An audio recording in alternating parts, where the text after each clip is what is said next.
Hi and welcome to another edition of the Ninja and the Gora. Today we are fortunate to have Janecke Aarnaes, who is the head of Dwight School, with us. Hi Janecke. Hi, pleased to meet you today. Yeah, Thanks for hosting me. It's nice to see you again. Faiza, do you want to start off or shall I?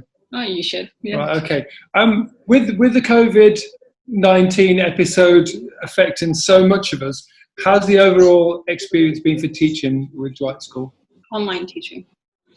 Yeah, it's been, obviously it has been a challenge. It would be wrong to say otherwise, because this is something that was thrown at us and everybody else, of course, in any kind of educational institution. And I doubt that anyone was fully prepared for what it would mean. I think what has been really good for us being here in the UAE was actually the decision that was made very quickly that schools would be doing distance learning for the entire end of the academic year. So for a full term, that helped us from our pedagogic planning perspective to set us up for something that was going to feel like something new but normal. So I really personally appreciated that the KHDA made that quick decision.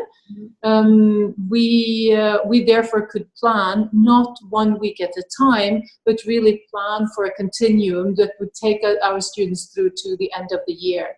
Right. But with that being said, still, of course, I'm in the pre-K to 12 education sector, and imagine keeping a 3-year-old engaged through distance learning without the parents feeling that they have taken on the whole burden. I think that compared to my own son, who's also a Dwight student, but who is 16 years old, I cannot compare my role as a parent to the parental role of the parents with younger children.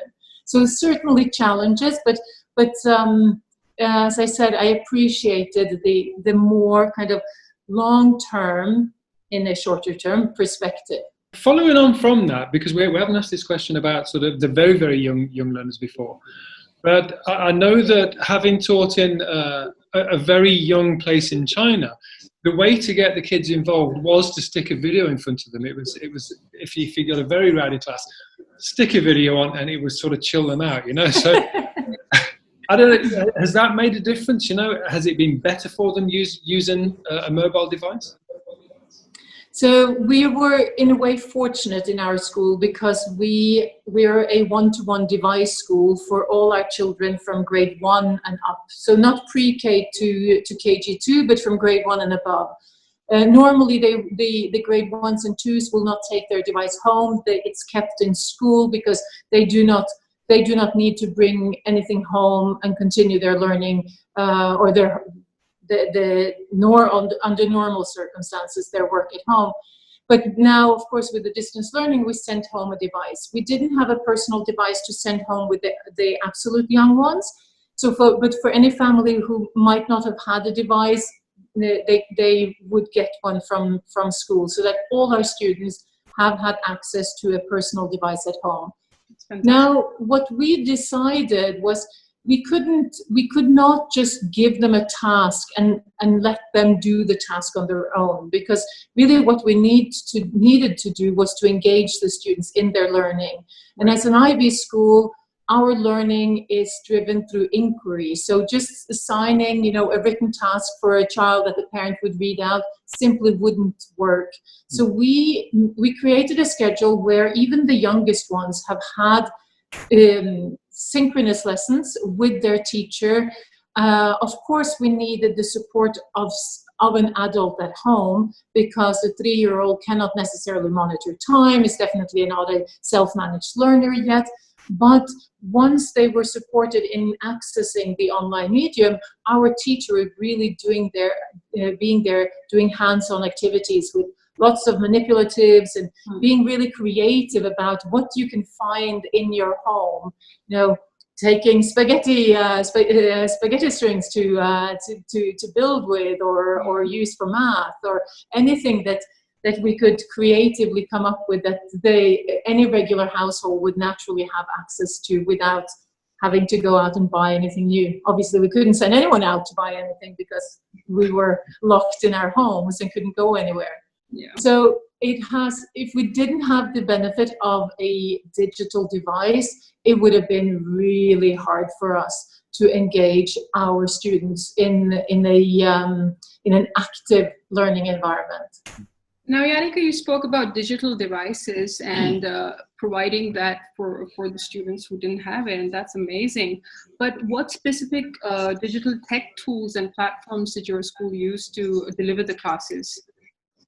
So we are we work in a Google environment. Our students in pre-K to all the way through to grade 4 have an iPad or access to an iPad. So the youngest one, we have a set of iPads available in the classroom. Not one for every student, because we would never have a whole, under normal circumstances, we would never have a whole group of 3-year-olds sitting with an iPad, but we might have one station where they use an iPad. They use it for research, or they use it because we use certain educational apps.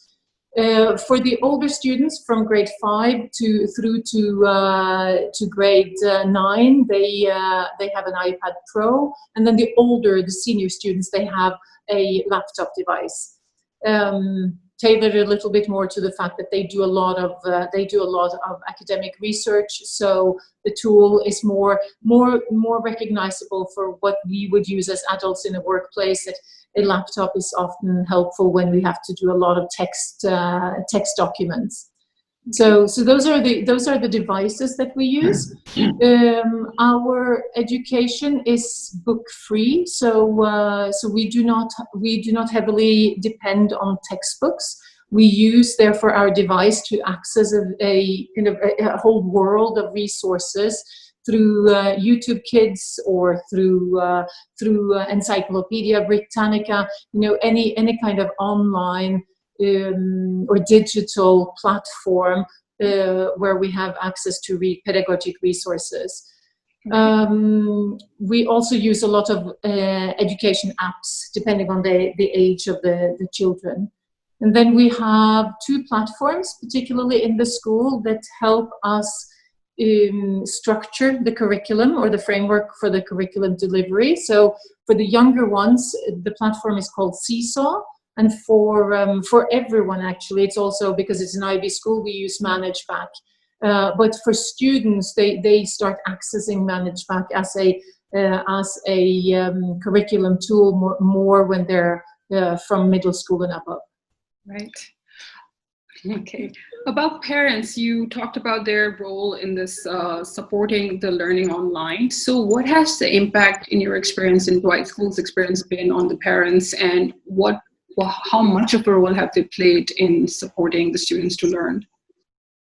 So clearly, we see the parental role depending on the age of the child. The younger the children, the heavier the heavier the, I don't like using a negative word like burden, but definitely the heavier or the stronger involvement from the parent side has been necessary in order to support the learning at home. For older students, they are much more self-managed, and that you don't have to be 13. I mean, older students could be 8 years old, but the very young ones would definitely need a parent to be very hands-on. Simply structuring the time. If their first lesson with the first synchronous lesson, if that is at 9 o'clock, for example, you cannot expect a 3, 4, 5-year-old to know it's 9 o'clock now, I have to go online and meet my teacher. Mm-hmm. So we definitely, when we have surveyed our parents, we overall see that they have been very, very happy with the online provision. But it doesn't necessarily mean that they have been happy overall with this learning scenario, because many of our parents are working. So when you're working at home, you might be 2 people working at home. You might have 1 or 2 or 3 children all being in school at the same time as you are at work. And who's going to kind of who's clocking in and clocking out for everyone. So it's been tough on our parents. We definitely recognize that. And then but then again, because it's not something that anybody has chosen, I also think that once parents kind of got into the routine and also understood that we had a very structured schedule, that it was possible to more or less find some kind of rhythm in your life where you would manage to balance your obligations as a working individual with your obligations of supporting your children in their learning, being a parent, and also simply just being a family, and have time out from any kind of digital platform that we have operated on. You mentioned the parents there. Now, a lot of teachers will be parents as well. How have the teachers coped with it? That's a really, really good question. And I'm sure that many of my teacher colleagues would be very appreciative of hearing that we're not forgetting that they are teachers, professionals, and parents. And obviously, and a lot of them have said that, because I have colleagues who are teaching in grade 5, or grade 4, whatever, and with a 3-year-old at home, and knowing that, our teachers are expecting the students to be in the classroom, and at the same time, you're the teacher teaching another class or another grade, another class in that same school, and you feel really torn. And we have some single parents as well, which makes life even harder, because for a long time we couldn't get external support. And I think those weeks were the toughest ones. While the social distancing measures were really, really strict, and where help from external and anyone external who could potentially come in and help wasn't possible. So I think that was about the first 5-6 weeks of our distance learning. And if the social distancing hadn't lifted a little bit around Ramadan, I think many of our teachers also would have hit a wall. So thank goodness things shifted a little bit, and I saw quite a few with a slightly lower shoulders, and I knew then that, okay, well, there might be a nanny at home now, and you didn't have a 3-year-old who suddenly came in crawling all over you while trying to give a maths lesson to your students. And they think it's really cute, but you want to keep, you want your students to be on task. So it might not feel so cute when you're the mom and you want to be a professional educator. Absolutely. Janecke, how have you guys coped up with special education needs and students with disabilities? That's a great question. And I think that's probably one of the silver linings that have come out of this experience with distance learning.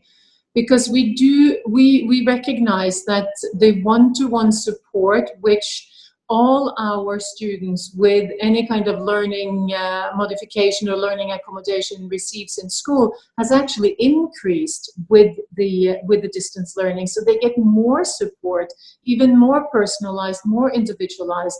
So they're probably, not that you could say that it's a group as such, because every learner is different, but if we define it as a group, then definitely these are students who have proven to really flourish when they have gotten the right kind of support.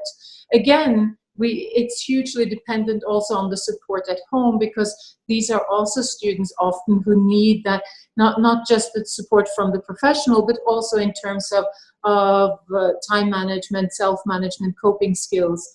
But we're fortunate to have really talented learning support staff as well, who've gone in and who've been able to give far more personal attention. So overall, our parents and students are really happy with that. And I think we hopefully will take away some of this learning and continue that continue some of these things also when we go back into the school building and go back to something which is more more recognizable from the structure we had in the past. But personally, I do hope that we recognize the silver linings and that we take those things with us and that we carry those forward, so that we're not necessarily desperately wanting to go back to the way everything was, but that we want to go back to the things that were best from the brick and mortar structure, and add the things that we've found to be really working well with the distance learning, and combine these two, and therefore strengthen overall what we can give to our students. Absolutely. Now, you spoke about silver linings. What are the silver linings for pedagogy? I think what has been interesting is, as adults, to be challenged a little bit on our own, on our own flexibility and adaptability, our ability to embrace a challenge quickly and find new ways of approaching teaching and learning. And I think for many this has been really tough, but also kind of a kickstart to seeing delivery done in a different manner. And I think many of the things that we would fear are not the things that students are struggling with, because they're far more risk takers with a digital medium, and that I don't think that's generally what they have struggled with. From the student perspective, I think it's more the social interaction with friends and not being able to physically be with each other, hang out during break time, or do sports or whatever. But for the teachers, I think it has been really an interesting way of seeing how we have a lot of skills that we can apply differently. And many of my colleagues will probably feel that they have developed some new methods that they will want to continue with. So the adaptability is something that has tested us as adults probably more than the students, and something that we need. We need to see that it is possible to do it differently. What about the challenges with administration? How's that affected you? Or what are the biggest challenges been? I think overall the biggest challenges that we feel are similar to what the students feel, in terms of that lack of the lack of physical presence with each other. I think a lot of people have felt, and it's in administration, also for the teachers, is finding a right balance, because it clearly has been far more work than what our regular day is. And as a teacher or as an educator, our work days tend to be really intense when things were normal. Now in this new normal, they're even more intense. Hours are longer. And I think that's the hardest part is actually the personal balance. From an administrative point of view, also being in a cycle of the year where typically we would do enrollment for next year, admissions, gatherings, those happenings could not take place in school. It makes us more remote from the people that we normally work with, and we do like we do like the ability to open our doors and welcome people in. So we have found ways of doing that virtually, like we do now. But obviously, it's not fully the same. But again, because I think the one thing that in a way kind of saves us, if you like, is that everybody is in the same situation. This is not something that we choose. This is not something we're trying to make something different than others. This is something that we're all facing everywhere. So also people's tolerance and acceptance shifts with that notion.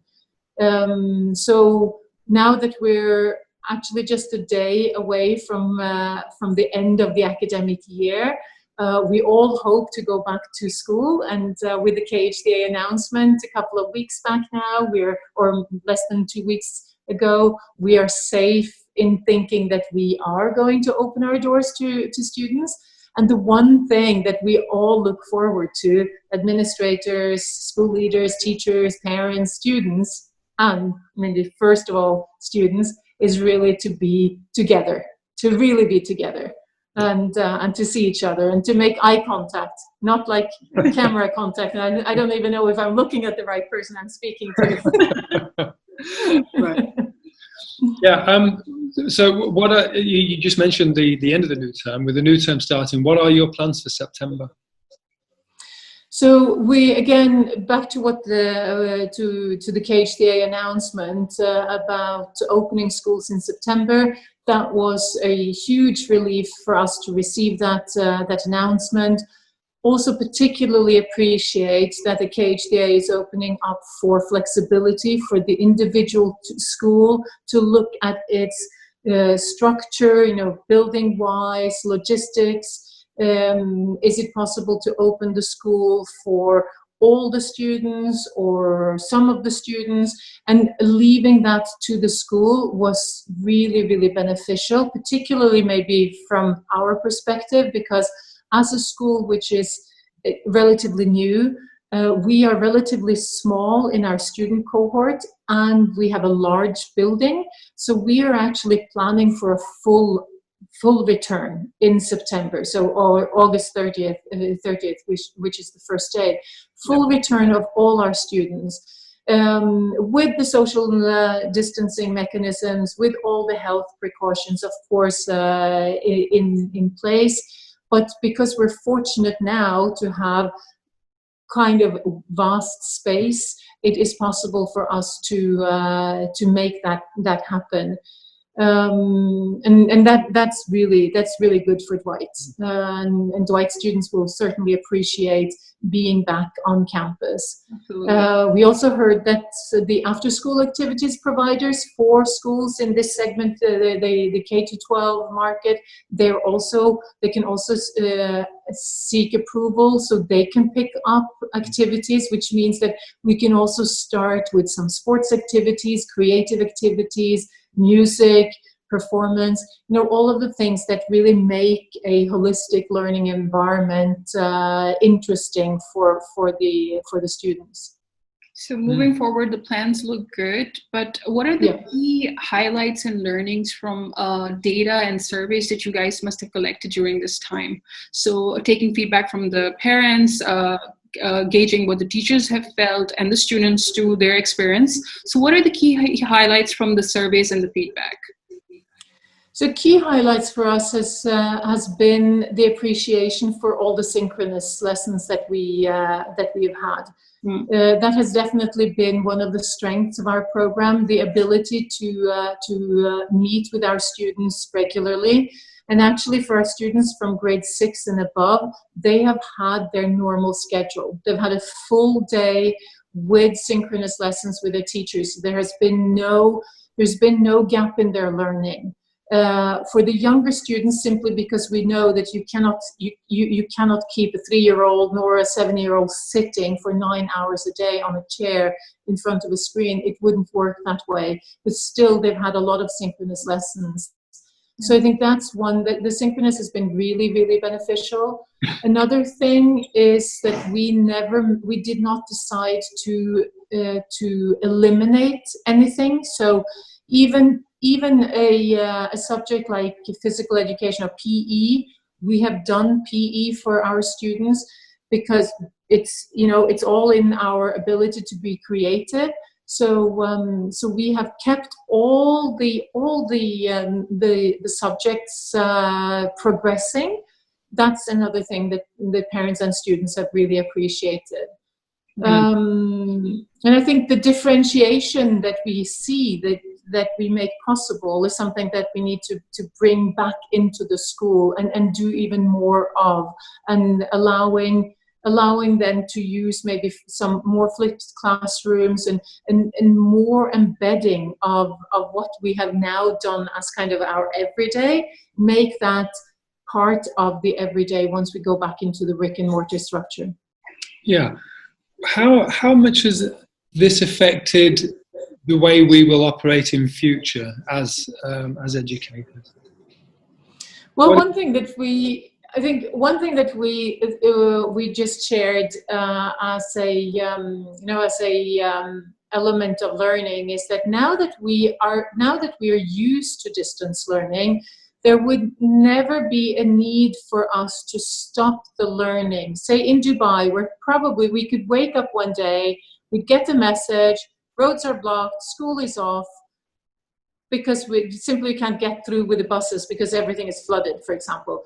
Now, that's often a nightmare, but it's a simple thing. And for now, with our ability to flip between classroom in physical classroom and classroom in kind of classroom in the cloud, we can easily make these shifts overnight throughout the year going forward. So I think that's one learning that we take away, that we do not have to have physical or other outside sources stop our learning. I think also the creativity in a way that you can make do with a different kind of access to resources. Doesn't necessarily have to be the resources that we have sat together and planned for, and we know that we have, either in our classrooms or in store. But the resources that are just around us, and use them more. I think that's another thing. Okay. One final question, Janecke, is about the support system that Dwight offers for the students and the teachers. Could you tell us a little bit about that? Yeah.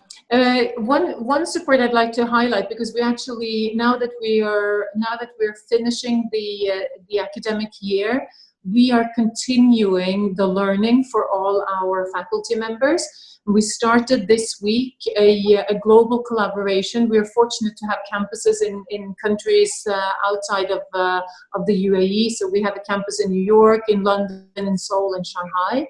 And this week we started a collaboration, either subject-wise or grade-wise. So throughout the entire summer, our colleagues will meet on a regular basis and do kind of reflections and lessons learned and share great ideas from the distance learning that we want to take with us. And then also, instead of just picking the brain of our colleagues within the school, we're drawing on their experience and expertise from all our campuses, because we've all been in this together, but we've all done it slightly differently. So it's really interesting to learn from different perspectives and different places in the world.